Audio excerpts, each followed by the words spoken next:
بسم الله الرحمن الرحيم الحمد لله رب العالمين والصلاة والسلام على رسول الله وعلى آله وصحبه أجمعين اللهم علمنا ما ينفعنا وانفعنا بما علمتنا وزدنا علما اللهم لا سهل إلا ما جعلته سهلا وأنت تجعل الحزن إذا شئت سهلا سبحانك لا علم لنا إلا ما علمتنا إنك أنت العليم الحكيم لله تبارك وتعالى إن شاء الله تعالى we're reached up to Roman number 32 in our introduction on the life and career of Abu Hamid al-Ghazali radiyallahu ta'ala anhu.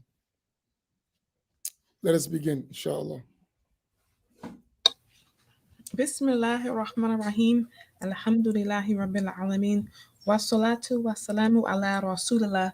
The author, may Allah Ta'ala have mercy upon him, said, The life and career of Abu Hamid al-Ghazali. Zainuddin Abu Hamid ibn Muhammad al-Ghazali at-Tusi was born in Tus in 450, 1058, and died in 505, 1111, in the same city. His father was a pious man, desirous that his children, that is, Abu Hamid and his brother Ahmed, study the sciences of religion. Prior to his death, he entrusted them to one of his Sufi friends who looked after their upbringing and education until the money left by their father was exhausted. On the advice of their father's friend, they joined a free boarding madrasa. Thus, it was initially poverty that drove Abu Hamid al Ghazali and his brother to seek knowledge in a systematic way. On this, al Ghazali was to remark later that he and his brother sought knowledge for other than Allah Ta'ala, but Allah Ta'ala wanted it such that it became for his sake. And here, one of the things we can learn about the life of Imam al-Ghazali is the importance of the parent giving the child a good start on their path to knowledge, and the parent having a strong desire for their children to be among the pious and righteous Muslims. And this was the habit of Imam al Ghazali with his children. And one of the things we do today that we should take a lesson from this is that we neglect the religious education of our children and give them to the secular education and to entertainment and activities far too much. That's not the case of everyone, but it's far too much, where the priority is my son or my daughter has to play sports or they have to go do such and such. But if it's come to learn the religion, that's not a priority. In fact, it becomes like blameworthy. And we should change that narrative. And we're going to see from the life of Imam al-Ghazali how the initial stage of his life with his parent, his father, being concerned about his Islamic education had an important role, in him becoming the great scholar who he became. As our teachers said to us, that we reversed it. There was a time the most talented students and smart students, or children, should I say, would be sent to seek sacred knowledge. And now we take the most intelligent students and send them to worldly sciences. And if you cannot do worldly sciences, then go learn Islam. So that the scholarship is so low because the most intelligent children are not engaged in that. Whereas when the most talented children were put towards seeking sacred knowledge, you saw the level of scholarship much higher. Now, He studied early in his life some fiqh with Ahmed al-Radhani and went to Gorgan to further his studies before traveling to Nishapur.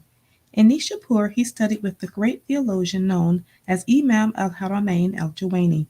It also seems that during this period he here became a Imam disciple. he was Imam al-Juwayni, he was uh, the Sheikh of the Nizamiya in uh, in Persia, and he was a famous Ash'ari and Shafi'i scholar, writing the famous book Al Irshad in Aqidah and others, and the famous book Nihayat al Matlab in Shafi'i fiqh, which is over 20 volumes in Shafi'i fiqh. So Imam al Ghazali studying with the top scholar of his area. Now, During this period, he became a disciple of the great Sufi Sheikh Ali al-Farmadi, who died 477 1084. Under the latter, he underwent some spiritual training. However, after the death of al-Farmadi, al-Ghazali seems to have lapsed spiritually, and this may explain the ensuing course of events when he moved to Baghdad. now, When Abu Ma'ali al-Juwayni died, the great vizier Nidam al-Mulk invited al-Ghazali to join his court, which was a mobile camp. In the camp, he undertook debates with his peers and seemed to have so much impressed Nidam al-Mulk that he appointed him professor at the Nizamiya of Baghdad in 1091. He became so celebrated and the that his Nizamiya fame. in Baghdad, before Imam al Ghazali, as I mentioned, was ran by the great Shafi'i scholar Abu Ishaq al Shirazi, the author of the books Al Muhaddab and At Tanbih, which are the famous books in Shafi'i fiqh. Mm. He became so celebrated that his fame eclipsed that of princes and other notables. In fact, he was so influential that his lectures used to be attended by some 300 scholars and students at a time. It was also during the tenure of his post at Baghdad that he wrote his polemical books against the philosophers, the Ismailis and the antinomianists. Mm. The question of the theory of knowledge was one of the fundamental concerns of the Ashari school, but with Al Ghazali, its investigations reached such a dramatic point that it made him doubt even the most self evident of things. He informs us that it was Allah Ta'ala's care and favor that restored his faith in self evident knowledge, such as sensory data and mathematical sums. And you're going to see, which is a good thing from studying the life of Al Ghazali. And maybe doing this, we should read the book that's going to be mentioned, Al Munkad min al Dalal, because what it will do is to give you the stages that the one who is traveling the path to Allah will go through, right? You're going to be confronted with different ideas, different thoughts. Today, you may see things one way. Tomorrow, as you learn more, experience more, you see things differently. You know, uh, and Imam al Ghazali went through that. And Imam al Ghazali, that's what made him such a great scholar, was his experience with different ideas in different stages of his growth and development till he reached a stage where he could really understand that the reality of all this matter is about Allah. Like he went through all these different stages of his life till he got to a point he said, you know what? This whole thing is under the control of Allah. No matter how smart I am, no matter how much intellect I got, no matter how many books I read, Allah yahdi man yasha, which is the reality of tasawwuf. Allah guides whom He wills. Right? I'm not guided by my intellect. My intellect is a means to help me be guided, but the actual guidance comes from Allah Tabaraka wa Ta'ala. But sometimes it takes a long time to realize that. We all know it. When do you reach realization? And then when you reach realization, that becomes your guiding force. Now, In fact, the issue of how we know and the delicate question of truth and certainty occupied the mind of Abu Hamid al Ghazali a great deal. In his important spiritual autobiography, Amunkith min al Dalal, he relates how he turned to the examination of the tenets of the different groups, schools, and sects of his time that claimed to possess the truth, or at least to seek to acquire it. These and different here, trends. when you look at Imam al-Ghazali, we don't want us to go the wrong way with this. Imam Ghazali was learned, so he could read many things and weigh them against the truth. For the one who's not learned and hasn't learned the basic foundations of faith, that could be very dangerous to one's faith. So we don't say to every common person without restriction, just read as much as you can, follow every group, learn, and because it could put you in a situation that you don't know how to solve.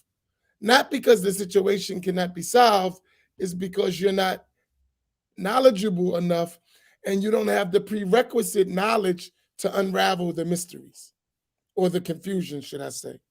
So there should be some basic informations that all of us learn before we engage in expanding to examine uh, other ideas and thoughts and beliefs. Now, These different trends, in his view, were divided into four main groups. Excuse me.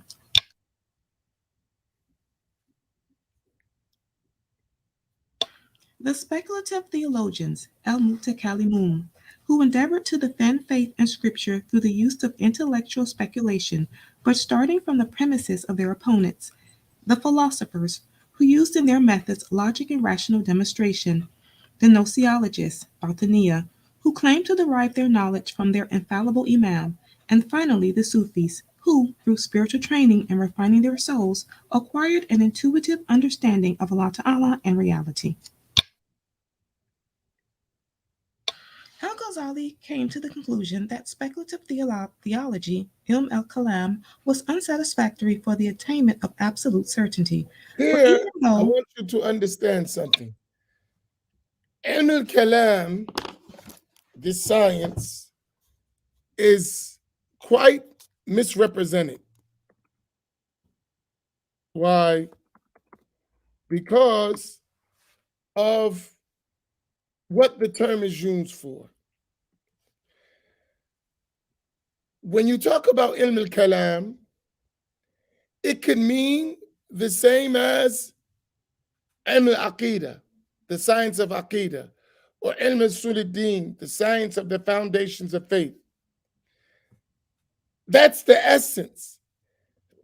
Then it can also entail detailed investigation into the issues that relate to the creed. So there's two different things. So when you hear ilm al-kalam, and the third thing, it could also mean the bad creeds and speculations of deviant groups. If you don't understand these things, you're going to put ilm al-kalam and not know what is intended when it's mentioned. So here, when we talk about ilm al-kalam, we're not talking about the basic foundations of the Islamic creed that is obligatory on every morally responsible individual. You're talking about what is more than that, of the details of the creed. So you have foundations and then you have branches. When you're talking about ilm al-kalam that talks about the branches, that is something that is a communal obligation, not a personal obligation. And then when you talk about ilm kalam that was rejected by Ahl Sunnati wal Jama'ah, that is the speculative theology of Al-Mu'tazila and groups like that. So you need to understand it in these terms. So when Imam al-Ghazali is talking about ilm kalam, he's not talking about the foundations of belief. He's talking about the detailed branches of the creed. Now, for even because though we people think that the Ash'aris all engage in ilm al-kalam, and that's false, right? And they say, well, the Ash'aris are people of kalam. You have foundational things and you have detailed matters. When you learn the creed of Ash'ari, you're learning the foundational things first. And anytime you learn of a book of the Ash'ira, you're going to learn what is obligatory to know. That's not ilm al-kalam in what you're thinking. That is usul al-din, known as another way is known as kalam. Now, go ahead. For even though he considered it to be fulfilling its main aim, which is the defense of Islamic orthodoxy against the deviants and heretics, it was short of what he was aspiring to obtain. Moreover, the main defect in the method of the speculative theologians, in Al Ghazali's view, is that their arguments are based on their opponent's premises which they accept without scrutiny.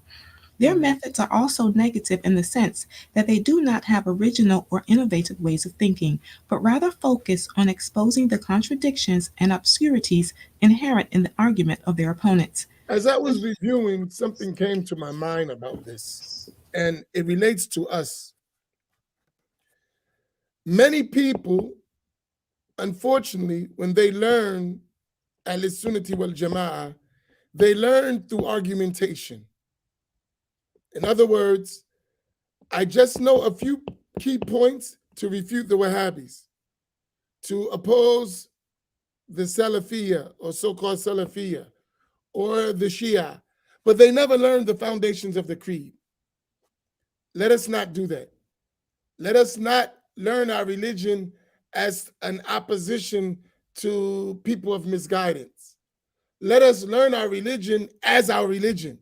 What do I supposed to believe as a Muslim? Even if there were no deviant people, what am I obligated to know? And we should ensure that all of us know that, instead of the trend that we know the popular point of debate or argumentation. Not saying you shouldn't know those things, but they are secondary matters. The primary matter is knowing what we're supposed to believe as Muslims and as Ahl Sunnati wal Jama'ah. And this is what should be sought first, not the issues of difference of opinion. Even if they are right, that should not be the aim at what we're doing. Please don't practice with Khadijah. She's practicing. Just correct her and don't dwell on it. Exactly, Abdulaziz. Right? So, Khadijah, we're going to help you, but make sure no one get distracted by trying to correct your Arabic. So, inshallah, if you see it, you see what she's trying to say, just help her. And alhamdulillah. Barakallahu bikum. Go ahead.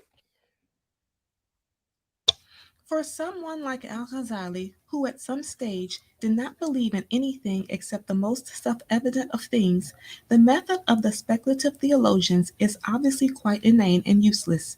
But despite the dissatisfaction of Al Ghazali with speculative theology as a discipline capable of providing certainty and truth for himself, he played a considerable role in its subsequent development.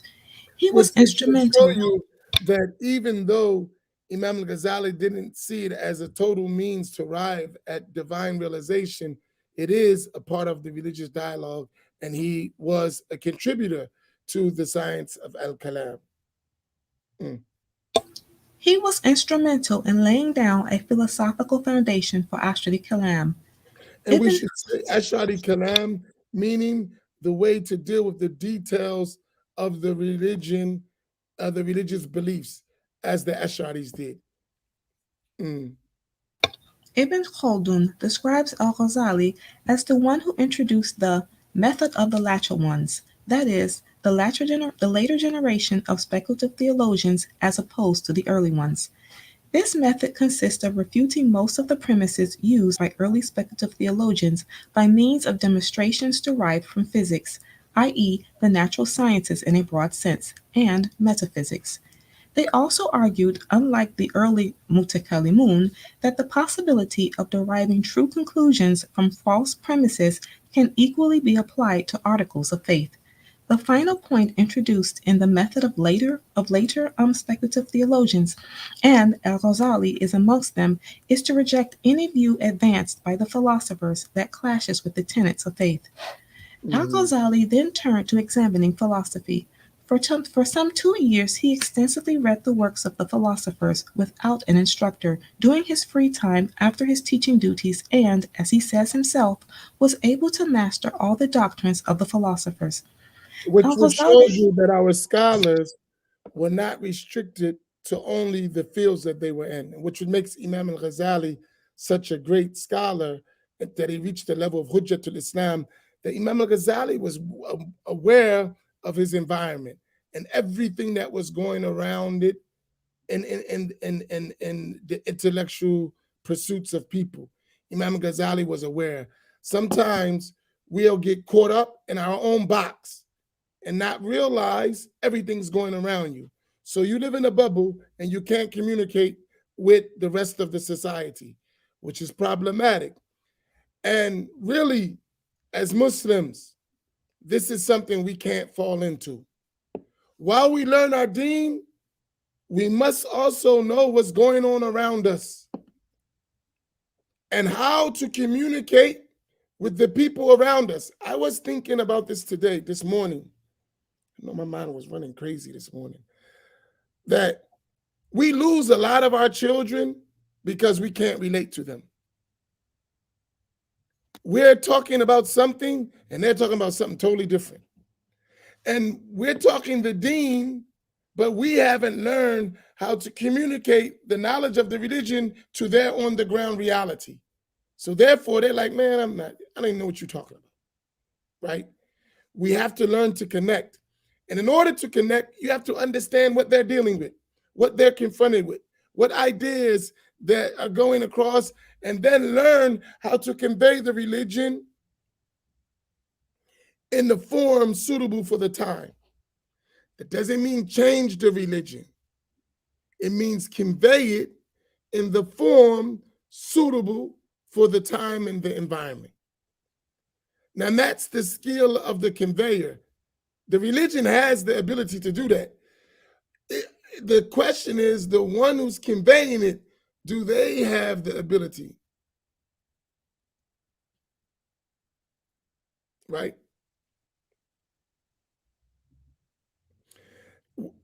So the question about the Greek philosophy and Ilm al-Kalam is because a lot of the Kalam discussion was a response to the innovations of philosophy. And Imam al-Ghazali mentioned that. So they used terms that were used in philosophy in explaining Islam, because you're dealing with a different environment. You're not dealing with the same thing, right? So for instance, if we were wise, we would learn the lingo of the youth and convey the Islam to them in that lingo. If we were wise, and they would understand it. You're always going to have development of language, terminology in society. The terms are not going to be the same. I was explaining to someone the other day related to this. They was talking about Mu'tazila. And I explained to them, there ain't no Mu'tazilis. Pure Mu'tazili in creed, as the early Mu'tazila, we're not dealing with that today. There may be some people who have some ideas they share with what the Mu'tazila have. But as a madhab, there is no madhab called the Mu'tazila in our time. They don't exist, right? The closest thing we have to al-Mu'tazila is Shia. The 12 of Shia, it's the closest. Now, there is a revival of some of their ideas, right? But as a madhab, no, they don't exist. So what does exist today are atheists, right? And if you go to university campuses, you're going to find that there are a lot of people that are into atheism. They don't believe in religion or God at all, period. And they promote that. So you're going to have to use discussions to answer that. So if you go to that person and says, Allah said in the Quran and the Prophet Muhammad said in the Sunnah, they're not going to listen to you. They don't believe in the Quran or the Sunnah. Now, how can you explain the truth? Because they're not going to accept the Quran and the Sunnah. But you still have to convey. So here you see where you're going to use other means to get across the truth. And this is the nature of da'wah. And that's what the scholars of Ilm al-Kalam had to do when they were confronted with the ideas of the Greek philosophers. Is that clear?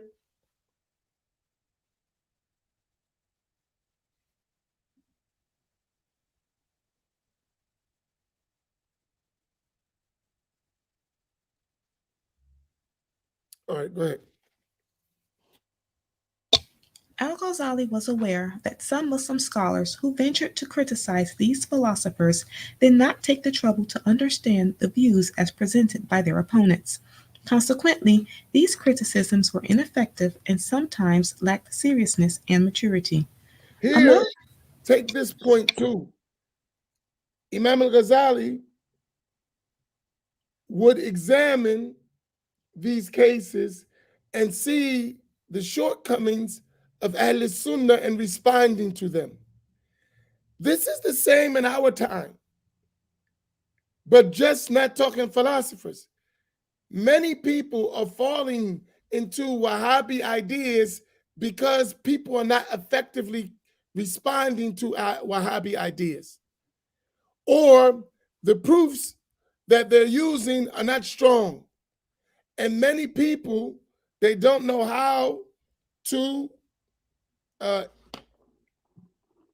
explain those bad convictions of al-Wahhabiyya. So there is the need to have strong evidences to refute and clarify misconceptions from that direction. And they cannot be weak.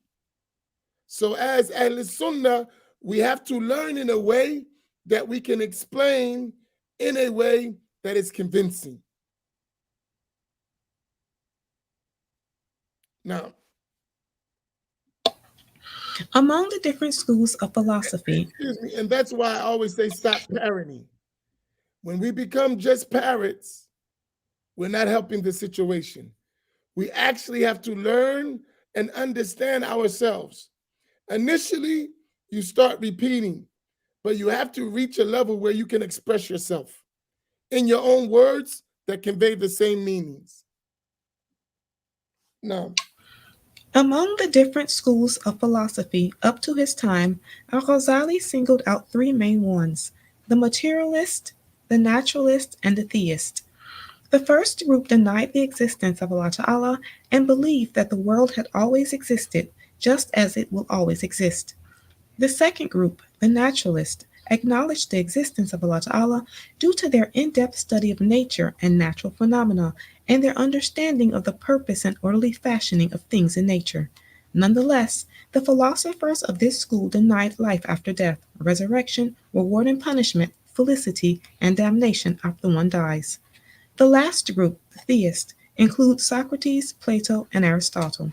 so what you're going to find in the works of Imam Ghazali, especially the Ihya, which is the end result of all of his research, which we're studying, it's going to give us the orthodox Sunni position of how to view the world, which is nice. So when you look at the work of Imam al-Ghazali, you're going to have the summation of his experiences facing the world and the different concepts and ideas that existed in his time, and then giving you the Sunni approach or the Islamic approach to those beliefs, concepts, and ideas. Now, Al-Ghazali pays greater attention to this last group, and especially to Aristotle and his philosophy. This is because the philosophy that was widespread in the Muslim world during his time was the philosophy of Plato and Aristotle, or at least the philosophy of these two as it was understood by Abu Ali ibn Sina and Abu Nasr al-Farabi. and Ibn Sina and Al-Farabi, they are known as so-called Islamic philosophers. However, the beliefs that are held by them are not permissible to believe. And among those beliefs is that the world is eternal, meaning without a beginning, by kind and elements. And Ibn Taymiyyah followed them in half of that creed, which he said that the world is eternal by kind, not elements. Where Al-Sunnati wal Jama'ah are of the belief that the world is a created event by kind and elements. Now, Al-Ghazali finds faults with the views of the philosophers with regard to 20 issues, and he declares them to be infidels on account of 3 of these issues, and as infidel blame meaning kafir, meaning kuffar. Mm. and as blameworthy innovators as regards the remaining 17 questions. Now, Other here, I want you to keep these two things. There are sometimes you have belief that reach the level of kufr, and then some that are al-bid'ah, they are innovated.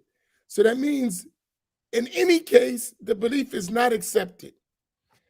And if it's an innovation, that person is considered morally corrupt. And if Allah willed, He would punish them in the hereafter. But they stay within the fold of Islam. If the belief reaches to the level of kufr, then it takes them out of Islam. In terms of what we exist today, for sure, some of the beliefs of Al-Wahhabiyya are innovated. They're bid'ah. So they still would remain Muslim, but their belief is against Ahl-Sunnati wal Jama'ah and not permissible to accept. Then there are other beliefs that reach the level of kufr, disbelief, which takes the person out of Islam. Other than these 20 questions, Al-Ghazali thinks that there is nothing to object to in the findings and elaborations of the philosophers. Al-Ghazali divides the interest of the philosophers into 6 main disciplines: mathematics, logic, the natural sciences, theology, politics, and ethics. Mathematics does not involve by its results anything that is related to religion, as such. But the students of mathematics can be wrongly prompted to deduce that religious truths are false. This is because they see that some mathematicians do not accept these religious truths, and since the latter's methods are so accurate and clear, such students might be tempted to think that religious truth must be wrong at the outset. But Al-Ghazali reminds us that the mastery of a specific science or discipline does not necessarily mean mastery of all the other sciences or disciplines. If mathematicians are right with regard to questions relating to mathematics, then they can be drastically wrong when it comes to questions of a different type. I want you to go back and I want you to highlight this point. He said, but Al-Ghazali reminds us that mastery of a specific science or discipline does not necessarily mean mastery of all the other sciences or disciplines. That is something that we all need to realize, right? In another way, a person I need y'all to do me a favor. Just help me out with this, please. The subject matter we're going to cover is going to be a little bit advanced. I need you to help me to keep everybody focused. In the chat box, if it's not related to what I'm talking about, really try to leave it out, because not everyone is going to be able to remain focused. They will get distracted and they'll lose important points. Please don't do that. Like the issue that we're talking about is kind of complicated, and we want to make sure everyone follows. So try your best to control your passion to deviate, right? I know it's tempting, but give it a try to stay focused and stay on course. Barakallahu bikum. Now, Logic, too, is a neutral discipline, so to speak, for there is nothing in it that pertains to religion either by way of affirmation or denial. Logic is a method of demonstration that guides one to sound ways of deducing results or excluding inconsistencies from one's reasoning. The only problem that can arise from logic is that the one using it or impressed by it may be led to wrong conclusions about its scope or deny religious truths simply because some logicians happen to be irreligious or infidels. The third science of the philosophers is physics. namely nature in the broader sense. This includes the study of simple and composite bodies, the causes of their changing, becoming, and decay. Religion cannot reject the study of such natural phenomena. The only religious based objection concerning those who devote themselves to physics is accepting these things as standing and being sufficient by themselves. A Muslim would always hold that the universe and all that which is contained therein is sustained and ordered by Allah Ta'ala. Al Ghazali maintains that most of the errors Let's of the stop philosophy. there. Sallallahu ala Sayyidina Muhammad wa ala alihi wa sahbihi ajmain. Inshallah, with this introduction, we're going through it because when we read a book, we read everything. It is not the actual summary of the Ihya, but these are some important things to understand when we understand the mind of Imam al-Ghazali, right? And the time of Imam al-Ghazali and what Imam al-Ghazali was confronted with.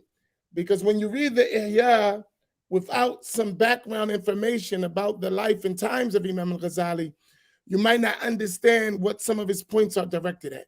But when you have that background and you read it, you'll understand what some of the subjects relate to and some of the topics. So we'll finish the introduction, inshallah. We'll keep going on till we finish tomorrow, inshallah. Barakallahu bikum wa jazakum Allahu khaira. Wassalamu alaikum wa rahmatullahi ta'ala wa barakatuh.